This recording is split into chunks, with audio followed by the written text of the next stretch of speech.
Arestado ang lalaking miyembro umano ng isang criminal group sa Davao City. Nakuhanan siya ng mga baril at bomba. Ayon pa sa militar, leader ng New People's Army ang suspect. Makibalita tayo kay John Paul Siniel ng GMA Davao. Nahuli sa isang kainan sa Barangay Kalinan, Davao City ang matagal lang pinaghahanap ng pulisya na kinilala nila sa pangalang Joel Cuano. Wanted daw siya sa dalawang kaso ng attempted murder at robbery. Miyembro rin umano si Cuano ng isang lawless armed group. Matagal na siyang minamanmanan. At nang makatanggap ng impormasyon ang mga otoridad sa kinaroroonan ng suspect, nagkasa ng pinagsanib na operasyon ang pulisya, CIDG, katuwang ang 69th Infantry Battalion ng Philippine Army. Kasama ring hinuli ang tatlong kasamahan daw ni Cuano na sina Mike Capito, Rani Niñal at Alexander Abalos.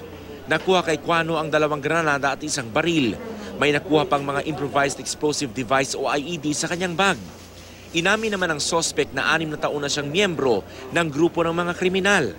Pero nang magbigay siya ng panayam sa media, itinanggi niyang kanya ang mga nakuhang illegal na armas at hindi raw siya si Joel Cuano. Ang mga gamit, di mo nakuha. Ambot lang. Wala may kabalo o kuhan. Ang nakabutang dito, Joel man nakabutang. Tapos, di man Joel ako pangalan. Christopher. Rolyon.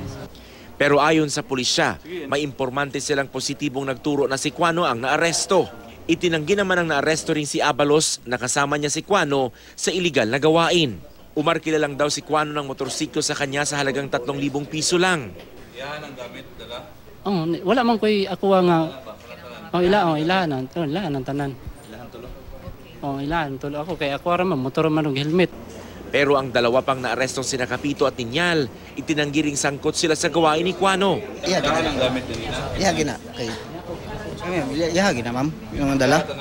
Iniimbestigahan din ngayon ng pulisya ang impormasyong kanang kamay umano si Cuano ng namatay na leader ng New People's Army na kinilalang si Commander Parago. Mga lawless elements ni sila na nadakpan karon diri sa ato ang Kalinan Station, and based on this warrant of arrest, ma-detain sila diri karon sa Davao City Police Office. John Paul Siniel, Nagbabalita, Pilipinas.